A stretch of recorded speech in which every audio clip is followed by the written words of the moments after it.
Hi guys, so today I want to talk to you about what to do when you have scale on your houseplants. I know I'm sitting here on the floor, it's kind of weird.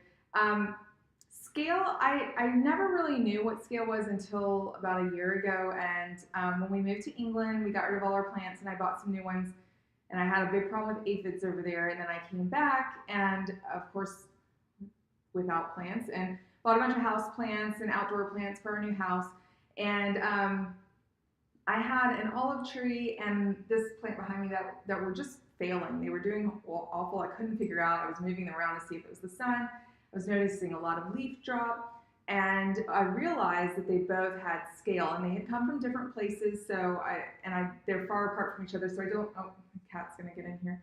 I don't think that they got it from one another. It's pretty common. So I'm going to show you what to look for, because before I realized what it was, I don't think that I would have noticed it necessarily. So this plant doesn't have it very bad.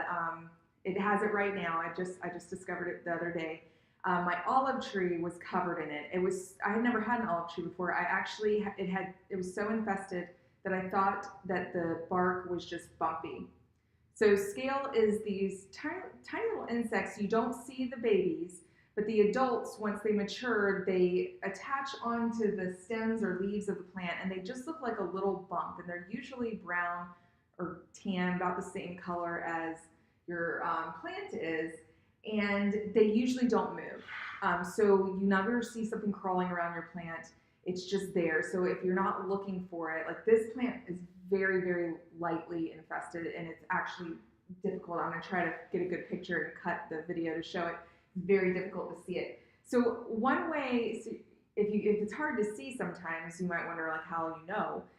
One way you can tell if your plant has scale, or an indication that it might, is the leaf loss, but it also it'll get sticky underneath the plant, because these insects release like a sticky substance, sort of like how aphids do. Like the first time I discovered aphids, it was because there's ants all over the plant, because they feed on that sticky substance that the aphids release.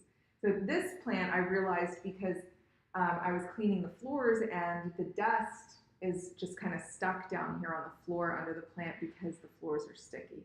So that made me think to look at the plant, and as I was looking, I could see very light infestation of scale. So what do you do if you have scale? Well, one, it can pass from plant to plant, so you want to keep that plant away from other plants. I took this plant outside and isolated it from my outdoor plants as well, and then I use, this is garden safe fungicide. I kind of keep this one on hand because it's a fungicide, insecticide, and miticide, and it's good for organic gardening, so it's kind of like my go-to thing first off if something's wrong with one of my plants. And I'm not affiliated with this company, it's just what I use and I'm comfortable with. So you're going to spray, I'm not going to do it right now because I don't want it to drip on the floor, but you're going to spray the plant, and you want it to soak. Like you want the leaves to be dripping, and you need to make sure you get the interior of the plant everywhere. And you're going to do that once a week. Now, the first time when I treated that olive tree, I thought for sure, I was like, it's not working, the things are still there. Well, they don't move. Even if they die, they'll still be there, and you can take like, a small stick or like a popsicle stick or something or anything, and just kind of, if you lightly tap them, they'll fall off your plant. But you want to do this once a week, because it's not going to kill, I don't believe it kills the babies, so you want to keep killing them as they come up. And then after about 2 or 3 weeks, you can, usually it's gone, and you can bring it back in, and I was able to nurse my olive tree back to health. And I think this one is going to be fine because it's not very heavily infested. But I mean, this is not very expensive. It's a good thing to have on hand, just like I said, because it treats such a wide variety of things. But it's just something to look for. If you notice that your plant is dropping leaves, it's yellow, look for that stickiness underneath, and then look for those tiny little bumps. And if you just scrape them, they'll come off the stem, and then that's when you know that it's scale. So I hope this little gardening tip helped you today. And if you like this video, please sign up to watch more. Bye-bye.